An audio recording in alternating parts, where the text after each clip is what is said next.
¿Qué tal, amigos de Colectivo 7? Bienvenidos a esta segunda parte de esta enseñanza donde estamos aprendiendo sobre esta festividad de Pesaj o Pascua. Y una vez más, tengo el gusto de tener aquí a mi esposa, quien me va a estar apoyando para poder seguir aprendiendo juntos dentro de esta gran enseñanza sobre Pesaj. Hola amigos, ¿cómo están? Es un gusto saludarles. Tenemos esta enseñanza y si te perdiste la enseñanza pasada, que la primera parte de PESAC, te invitamos a que vayas a nuestro canal y puedas estudiarlo porque vimos temas muy interesantes acerca de esta fiesta tan importante que es PESAC. Así es, amigos.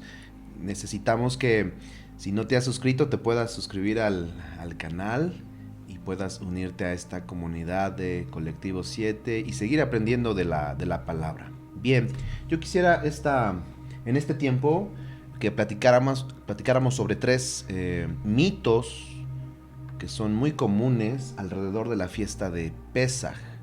Y esto me llama mucho la atención porque yo sé que hay más mitos alrededor, pero nos faltaría mucho tiempo. Pero quiero tomar tres que considero yo son los principales o los que andan merodeando muchas veces alrededor de estas fiestas. Entonces, y principalmente de esta fiesta de Pesaj. Y hay un mito que es muy conocido y del cual muchos lo toman como un pretexto para no acercarse a una festividad como esta, desconociendo muchas cosas, por supuesto. Este mito número uno del cual quiero yo que platiquemos en este momento es sobre que Pesaj es una celebración de los judíos, es una fiesta judía. Y yo quiero que simplemente con este versículo de la palabra usted vea que Dios es muy claro, hay muchos más, pero precisamente en el capítulo 12, donde se establece el primer Pesaj, la primer Pascua, Éxodo 12, versículo 11 dice lo siguiente: es Dios dándole instrucciones al pueblo de Israel. Recuerde que están en Egipto aún, están casi con un pie fuera de Egipto.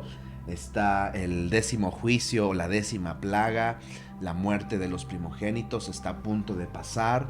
Y bueno, el pueblo ha tomado el cordero, ha tomado de la sangre de ese cordero y la ha puesto sobre los dinteles de sus puertas para que el ángel de la muerte no haga daño a los que tengan esa marca. Y dice lo siguiente: lo comerán así, ceñidos sus lomos, su calzado en sus pies y su bordón o bastón en su mano, y lo comerán apresuradamente. Es la Pascua del Señor. Y este versículo es uno de los que nos aclara que este Pesaj le pertenece a Dios. Esta festividad es de Dios. Y si usted analiza el libro de Levítico en el capítulo 23, donde son establecidas estas festividades, precisamente el versículo 2 dice lo siguiente. Es Dios el que está hablando, recuerde esto. Habla con los hijos de Israel y diles que deben proclamar mis fiestas solemnes como santas convocaciones en mi honor. Estas son mis fiestas. Me encanta esta versión porque no deja lugar a duda respecto a que esta festividad tiene que ver con Dios. Esta festividad es de Dios y nosotros somos invitados a esta fiesta. Entonces, este mito de que Pesaj es una celebración judía, y como lo dije la vez pasada, algunos piensan y dicen, bueno, es que yo no soy judío, yo no tengo que celebrar Pesaj.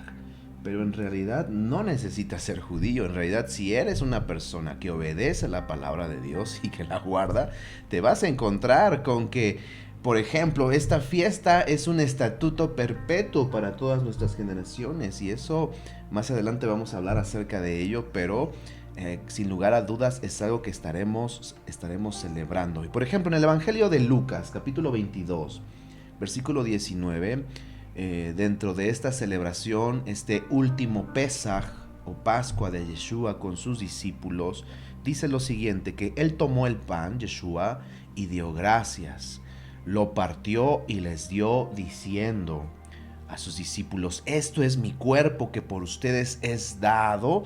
Hagan esto, dice Yeshua, esto en memoria de mí.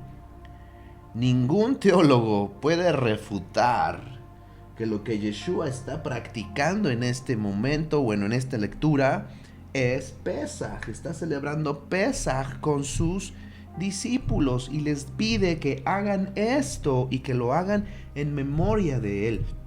No se refiere a pintar los huevitos de Pascua. Sí. No se refiere a la Semana Santa, se está refiriendo a esta festividad de Pesaj y les está diciendo que lo hagan en memoria de él. Precisamente el pueblo de Israel llevaba 1200 años celebrando Pesaj cuando Yeshua llegó. Y cada vez que el pueblo de Israel celebraba Pesaj, ellos están recordando cuando ellos fueron hechos libres de la esclavitud de Egipto. Pero Yeshua les dice: pero ahora quiero que lo hagan en memoria de mí, que lo que va a pasar a partir de este Pesaj es que la historia va a cambiar, el hombre va a ser redimido, la esclavitud espiritual va a ser rota, porque ahora él nos iba a traer verdadera libertad. La Biblia es un todo y como lo hemos estudiado, se complementa. Y el estudio pasado tú mencionaste acerca de los Moedim, que son los tiempos establecidos, citas divinas que Dios nos invita. Entonces hay citas anuales, hay citas mensuales e incluso también citas semanales, ¿no?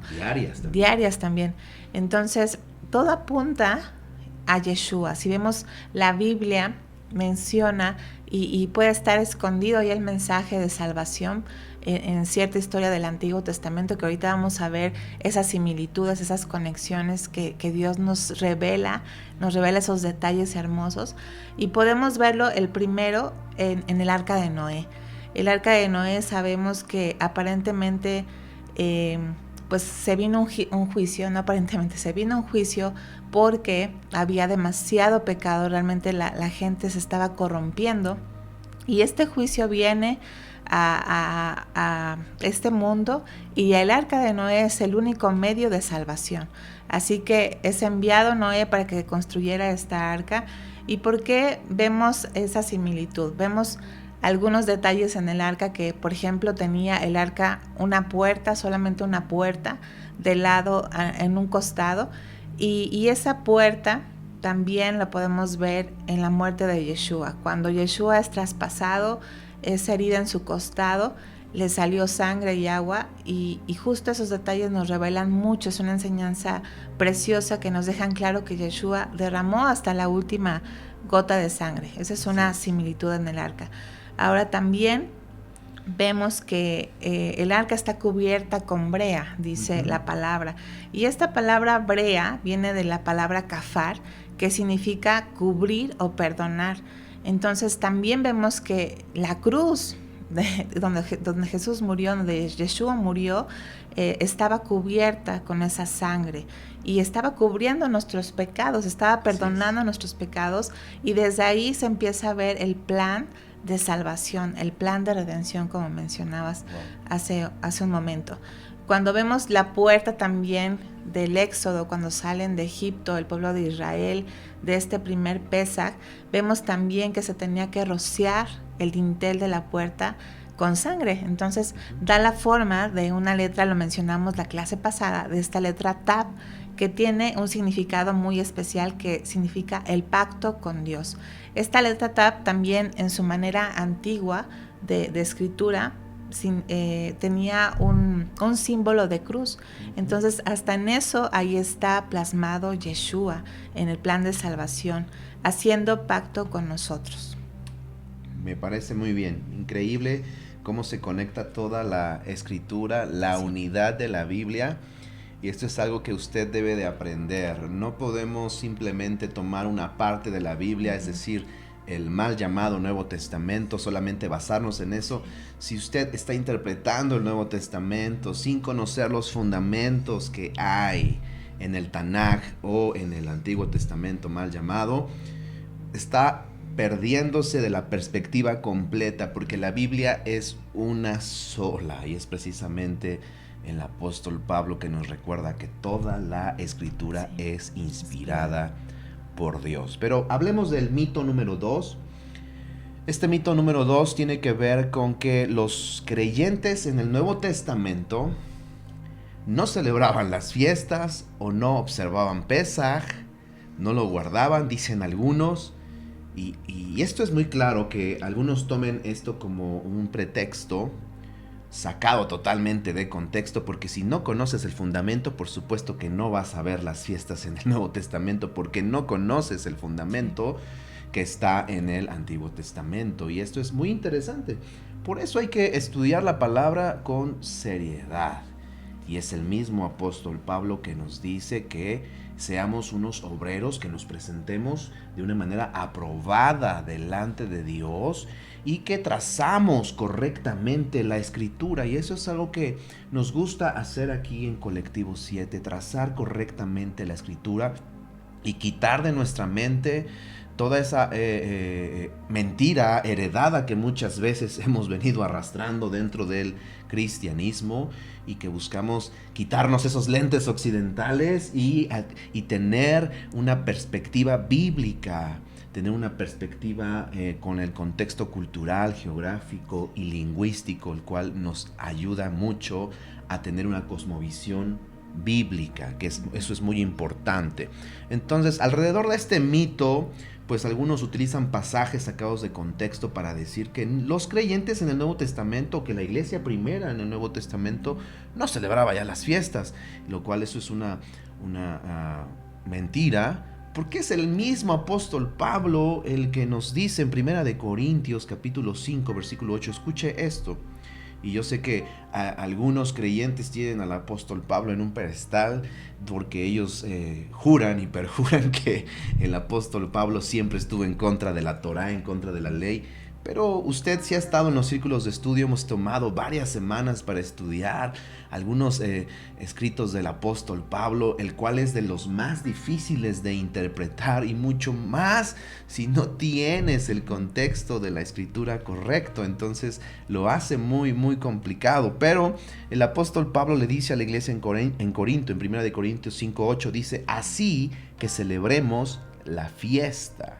Les está diciendo, los está instando a que celebren la fiesta, y les dice: no con la vieja levadura, ni con la levadura de malicia y de maldad, sino con panes sin levadura, de sinceridad y de verdad. Esta es una alusión directa a la fiesta de Pesaj y a la fiesta de panes sin levadura, que usted sabe, si ha estado en los círculos de estudio, el día 14 de Aviv del mes primero se celebra Pesaj, al otro día 15 del mes primero inicia la festividad de panes sin levadura por 7 días, comenzando con un día de reposo el día 15 y el día 21, cerrando con otro día de reposo.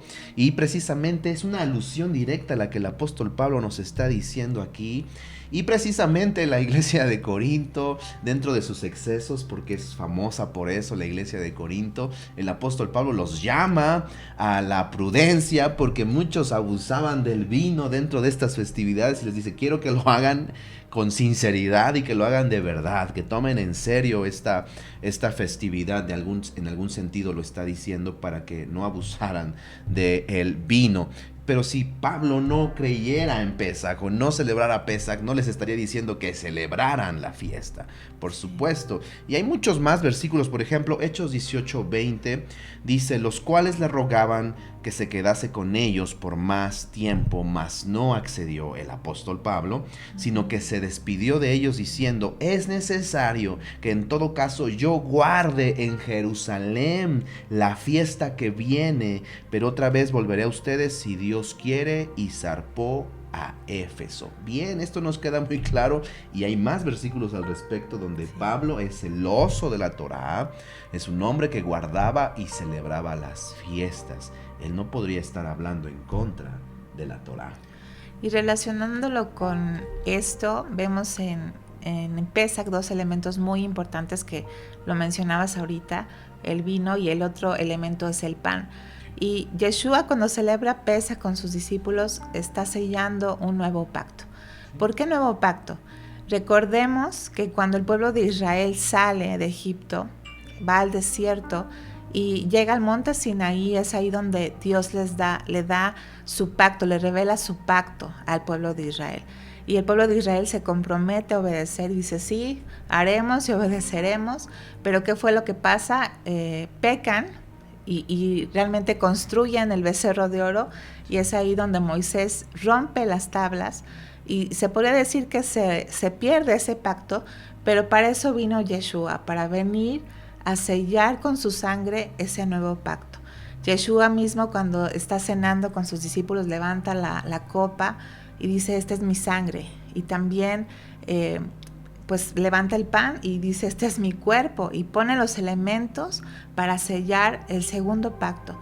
Por eso en el Seder de Pesach el pan sin levadura es muy simbólico, y también el vino, porque no tenemos un cordero. Recordemos que Yeshua fue ese cordero que fue sacrificado, que fue recibido, y es suficiente, y el único cordero que ha sido recibido como ese sacrificio en olor fragante y para renovar este pacto, que es el nuevo pacto en Yeshua.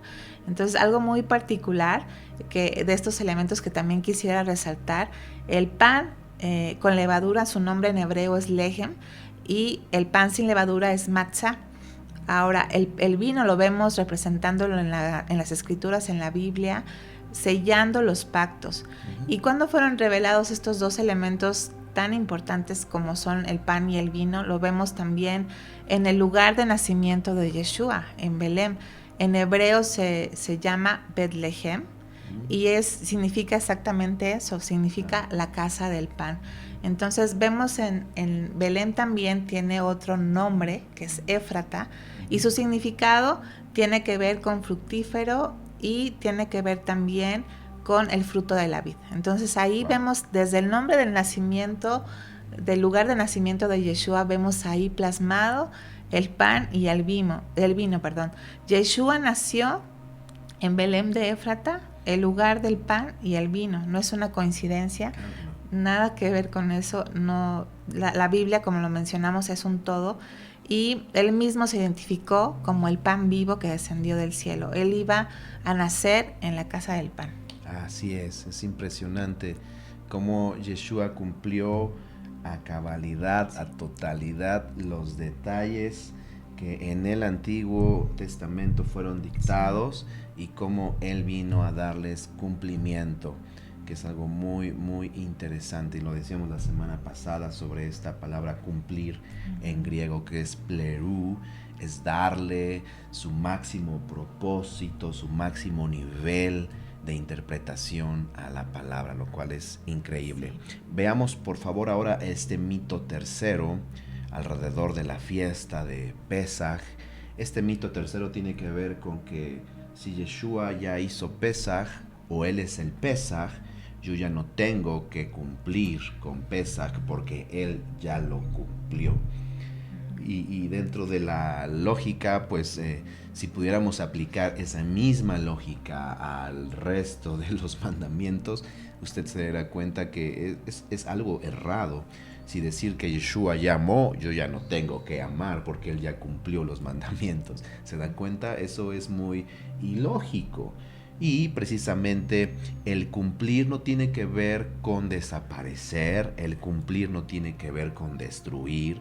En realidad, cumplir, como lo acabo de mencionar, tiene que ver con darle un máximo nivel, darle su propósito, razón por la cual fue establecido. Y esto es muy interesante porque Mateo 5:17, versículo 18, es un versículo que la mayoría conoce y que Yeshua lo está recitando dentro de este sermón del monte. Él está diciendo, no piensen que he venido para abrogar, es decir, para quitar o no cumplir la ley o los profetas. Dice, no he venido para abrogar, he venido para cumplir. Escuche esto, él vino a cumplir, él no vino a desaparecer ni a quitar, él vino al contrario a cumplir, a que alcanzara un nuevo nivel, su máximo nivel de interpretación. Y Yeshua termina diciendo en el versículo 18, porque de cierto les digo que hasta que pasen el cielo y la tierra, ni una jota ni una tilde pasará de la ley hasta que todo se haya cumplido. Y esto es interesante, muy interesante, porque precisamente en estos dos versículos 17 y 18 del capítulo 5 de Mateo aparece nuevamente esta palabra plerú, que significa lo que decía yo hace un momentito, que alcance su máximo nivel, su máximo propósito. Eso es lo que está diciendo. Es decir, yo tengo una cubeta en mi patio, pero si no la uso, no está alcanzando su máximo cumplimiento, su máximo propósito. Sí, la tengo ahí afuera. ¿Cuándo es cuando esa cubeta alcanza su máximo cumplimiento? Cuando yo tomo esa cubeta y la lleno de agua. Entonces es cuando alcanza su máximo nivel, su máximo propósito, porque lo estoy usando. Y esto es muy interesante, porque es lo que Yeshua vino a hacer, dar un cumplimiento, dar una interpretación, un nuevo nivel a esa interpretación de la escritura y sobre todo de los mandamientos. Sí, vemos que Yeshua cumplió en totalidad como el Cordero inmolado y vino a pagar ese precio por nuestros pecados. Podemos ver similitudes y conexiones que mencionamos y lo podemos ver también en Éxodo 29:38. Les quiero leer esta escritura donde dice: esto es lo que ofrecerás sobre el altar, 2 corderos de 1 año cada día continuamente. Ofrecerás uno de los corderos por la mañana y el otro cordero ofrecerás a la caída de la tarde. Se le llama a estos sacrificios, su nombre es Tamid. Entonces son los sacrificios que ofrecían en el día en el templo. Ofrecían, como leímos, uno en la mañana, y el significado de Tamid es diario, perpetuo y para siempre. Entonces cada día en el templo moría un cordero en la mañana y un cordero a la caída de la tarde.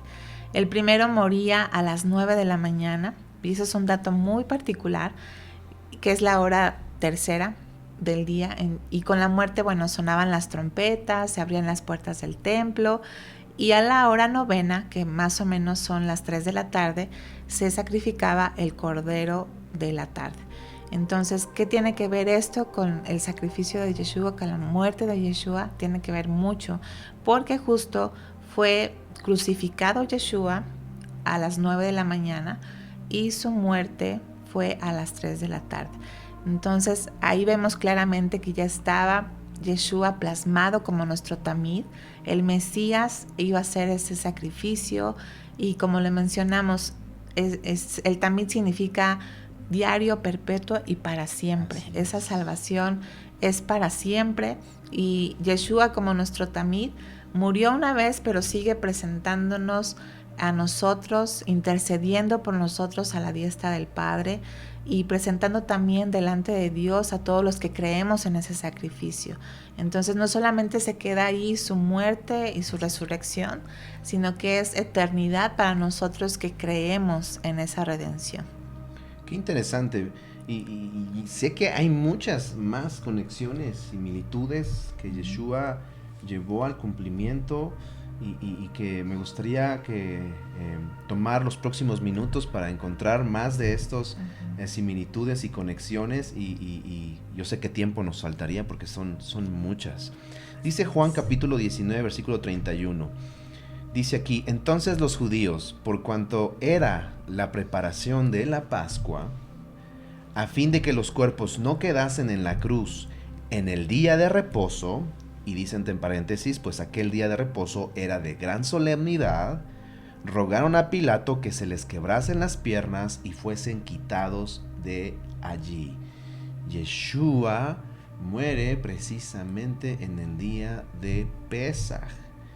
Y es ahí donde estos discípulos, estas personas llegan a pedir el cuerpo de Yeshua, porque ellos saben que si el día 14, que es Pesaj, el día que muere Yeshua, al otro día 15 iba a ser el inicio de la fiesta de los panes sin levadura, y durante está enmarcado en la escritura que ese primer día de la fiesta es un día de reposo, es un Shabbat, un Shabbatón, es aparte del día de reposo semanal. Entonces, al otro día no iban a poder salir ni hacer absolutamente nada. Entonces van el mismo día 14 para pedir el cuerpo de Yeshua y quitarlo del del madero. Pero obviamente, si nosotros no conocemos lo que acabamos de mencionar, el contexto, no conocemos nada al respecto de estas fiestas, pues se nos van a hacer detalles quizá que van a pasar de largo en nuestra lectura muy por encimita. Pero precisamente hablando de estas similitudes, tengo otra similitud. Por ejemplo, después de 3 días pasa algo muy gracioso quizá, pero a la vez cuando lo ves en la escritura te das cuenta que tiene un razón y un motivo. Pero la Biblia dice, en Lucas 2, 41 y 42, dice así, dice que iban sus padres, los padres de Yeshua, todos los años a Jerusalén en la fiesta de la Pascua. Aquí queda bien establecido que los papás de Yeshua eran unos fieles guardadores también de la Torá, de los mandamientos, y todos los años subían a la fiesta de Pesaj. Y dice aquí que cuando tuvo 12 años, haciendo referencia a Yeshua, subieron a Jerusalén conforme a la costumbre de la fiesta. Y es aquí que también Yeshua fue cada año a la festividad, subía también a Jerusalén, sus padres lo llevaban y él también estaba ahí como la costumbre de la fiesta, como es el mandamiento establecido en Levítico 23. Pero pasa algo curioso, que dentro de esta fiesta celebran fiesta y ellos vienen de regreso, pero imagínense que son por ahí 1 millón, 1,5 millones, quizá 2 millones de personas las que suben a Jerusalén a celebrar fiesta y vienen de regreso y pierden de vista a Yeshua, sus papás, y piensan a lo mejor que viene atrás, viene un poquito rezagado, viene platicando con alguien, no lo sé, no sé cuál haya sido la situación, pero la cuestión es que después de un día de camino se dan cuenta que Yeshua no viene con ellos. Entonces ellos regresan y tardan 3 días. Sí, tardaron 3 días, dice Lucas 2:46, y aconteció que 3 días después le hallaron en el templo sentado en medio de los doctores de la ley, oyéndoles y preguntándoles. Este es Yeshua, quienes sus padres lo perdieron de vista durante 3 días y lo encuentran en el templo, platicando, preguntando, oyendo a los doctores, es decir, a los eruditos de la Torá, comentando, discutiendo con ellos.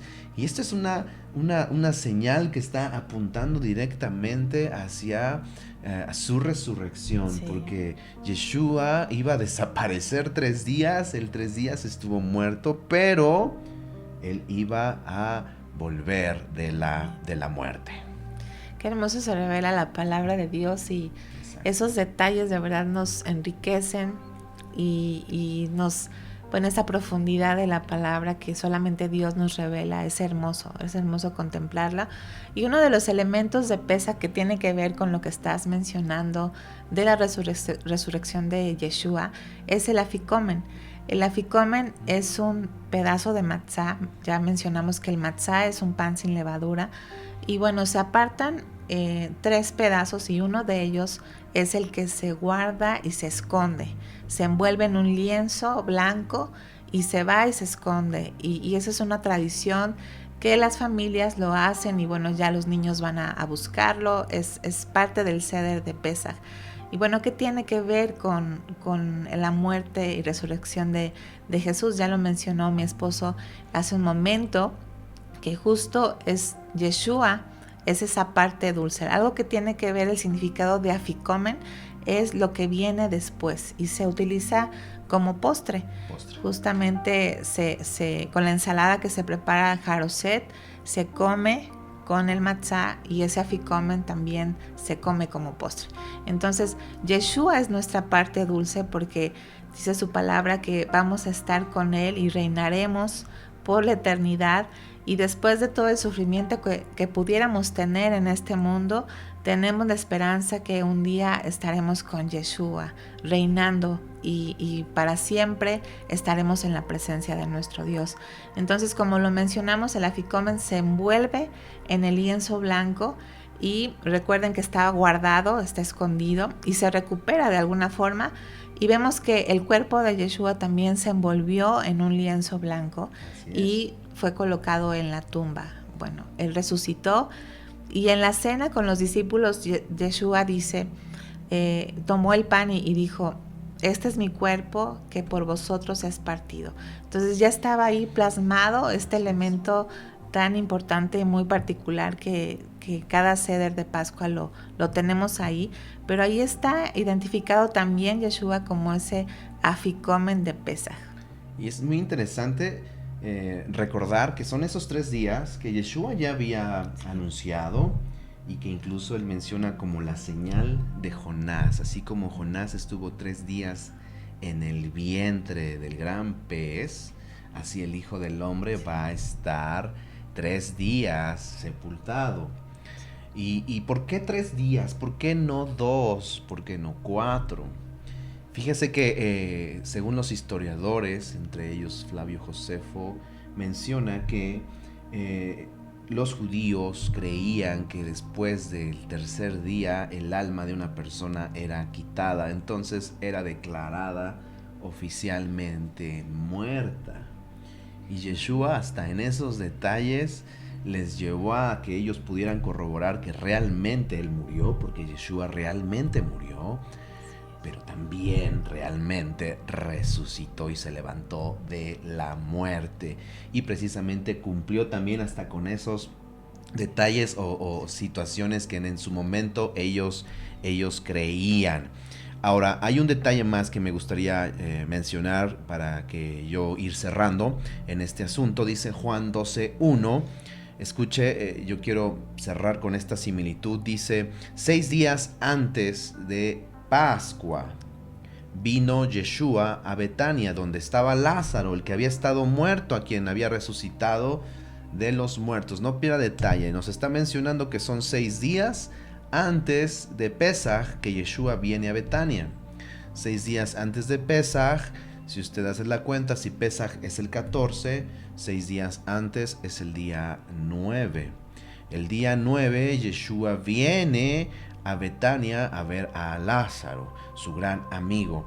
Pero versículos adelante, en el capítulo 12, versículo 12, dice que el siguiente día, es decir, el día 10 del mes primero, el día 10 de Aviv, usted sabe que dentro del mandato estaba establecido que el día 10 del mes primero se escogiera un cordero macho de 1 año sin defecto, que cada familia tenía que tomar su cordero y a partir del día 10 lo iban a estar examinando, lo paseaban en Jerusalén, buscaban a ver si tenía algún defecto, alguna mancha, porque tenía que ser perfecto. Y es precisamente el siguiente día, el día 10, donde dice aquí Juan 12:12, grandes multitudes que habían venido a la fiesta, usted ya sabe qué fiesta, la fiesta de Pesaj, al oír que Yeshua venía a Jerusalén, tomaron ramas de palmera y salieron a recibirle y clamaban, Hosana, bendito el que viene en el nombre del Señor, el Rey de Israel. Y halló Yeshua un asnillo y montó sobre él, como está escrito, no temas, hija de Sión, he aquí tu rey viene montado sobre un pollino de asno. Y esto es increíble porque es precisamente otro cumplimiento. El día 10 del mes primero, Yeshua entra a Jerusalén y muchos de los que había ahí eran creyentes en Yeshua. Lo reciben con palmas y empiezan a decir, Hosana, bendito el que viene en el nombre del Señor, dándole la bienvenida al Cordero que iba a morir, que iba a ser inmolado para la redención de la humanidad. Sí, y justo encontramos en Génesis un personaje que también iba montado en un pollino, que vamos a ver una similitud, y era la anticipación de este evento maravilloso que Yeshua iba a tener en puerta. Lo encontramos en Génesis 22:2, y es el sacrificio cuando Dios le pide a su hijo, a Abraham, ¿no? El sacrificio de Isaac. Y vemos en Génesis 22:2, y dijo, toma ahora tu hijo, tu único Isaac, a quien amas, y vete a tierra de Moriah y ofrécelo allí en holocausto sobre uno de los montes que yo te diré. Ahí nada más encontramos la identidad del plan perfecto. Lo que vemos ahí es que Isaac no era el único hijo de Abraham, exactamente, era el hijo de la promesa. Y ahora también esa similitud con Yeshua, es el primogénito y único hijo de Dios. Entonces, recordando las palabras cuando inicia Yeshua su ministerio, acerca de Yeshua, Dios se expresa que Él es el Hijo amado en quien tiene complacencia. Entonces vemos también en el versículo 3, ahí en Génesis 22, dice: Abraham se levantó muy de mañana y enalbardó su asno y tomó consigo 2 siervos suyos y a Isaac su hijo, y cortó leña para el holocausto, y se levantó y fue al lugar que Dios dijo. Aquí nos da muchos detalles y similitudes con lo que vivió Abraham e Isaac y también Yeshua. Vemos que fue montado en un pollino Abraham, y también Yeshua también entró a Jerusalén en un pollino. Abraham llevó consigo 2 siervos y también Yeshua fue crucificado junto con 2 testigos al lado. También cortaron leña para el holocausto, se levantó en este caso Abraham y fue al lugar donde Dios le dijo, donde Dios le indicó, y curiosamente es el mismo lugar donde Yeshua fue crucificado. Entonces todos estos detalles nos están hablando de Pesaj. Quiero leerles por último del verso 11 al verso 13, dice: entonces el ángel del Señor le dio voces desde el cielo y dijo: Abraham, Abraham, y él respondió: heme aquí. Y dijo: no extiendas tu mano sobre el muchacho ni le hagas nada, porque ya conozco que temes a Dios, por cuanto no me rehusaste tu hijo único. Wow. Entonces alzó Abraham sus ojos y miró, y he aquí a sus espaldas un carnero trabado en un zarzal por sus cuernos. Y fue Abraham y tomó el carnero y lo ofreció en holocausto en lugar de su hijo. Vemos que Dios mismo se proveyó de ese cordero, y cuando menos se dio cuenta, Abraham ya tenía ahí ese cordero para ese sacrificio, para ese holocausto. Ya estaba también ahí plasmado el plan, y algo muy particular que podemos ver en el versículo 13, que dice: el carnero estaba trabado en un zarzal por sus cuernos. Ahí me ilustra, pues, que el zarzal tiene ahí espinitas. Vemos que también Yeshua le pusieron una corona de espinas. Y bueno, ¿qué representan las espinas? Representan la maldición de la tierra. En ese sacrificio estaba tomando la maldición Yeshua, nuestro pecado, la maldición de todo el pecado del mundo, y le estaba quitando su vida, ¿no? Estaba entregando su vida por nosotros, por nuestro pecado, por esa maldición que nosotros teníamos que haber llevado. Entonces, ¿qué fue? También algo que tiene sentido y tiene similitud. ¿Quién fue el que llevó el madero? También recordemos que Isaac iba llevando la leña para el holocausto. Nos mencionan muchas veces las historietas en la Biblia que era un niño, pero realmente Isaac ya era un adulto y llevaba la leña. Entonces ahí también vemos a Yeshua cargando la cruz. Él llevó la cruz hasta el lugar donde fue designado, que es el monte de la calavera, el Gólgota, que en el tiempo de Abraham era el monte Moría. Interesante. Y viene a mi mente este versículo de Juan capítulo 8, 56, ya para cerrar. Dice, está hablando Yeshua, dice: Abraham, el padre de ustedes, se regocijó al pensar que vería mi día, y lo vio. Así es. Y se alegró. Este versículo está para volarse la cabeza, porque es impresionante lo que Yeshua está diciendo, que Abraham, cientos de años atrás, vio el día en el que Yeshua iba a ser el cordero que iba a ser sacrificado. Cuando estábamos leyendo aquí Génesis 22, dice que alzó su vista y vio el lugar. Ahí vio el lugar Abraham y se remontó cientos de años adelante. Yo sé que Dios a lo mejor se lo mostró, le dio una visión, yo no sé qué fue, pero Yeshua lo viene a confirmar. Dice: vio mi día y se alegró. Porque Abraham sabía de este plan sobre ruedas que se iba a efectuar, este plan de redención para toda la humanidad. Y esto es totalmente emocionante.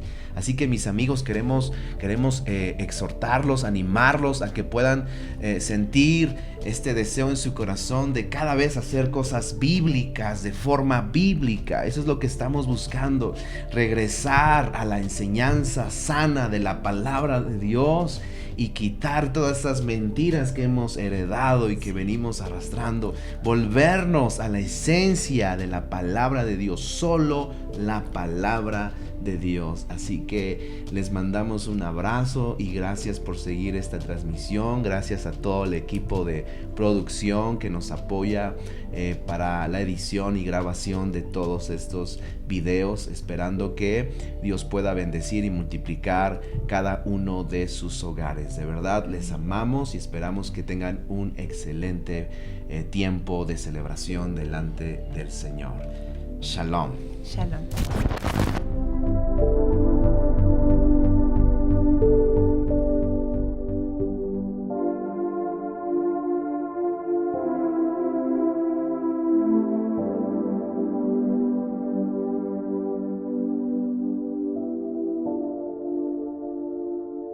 Thank you.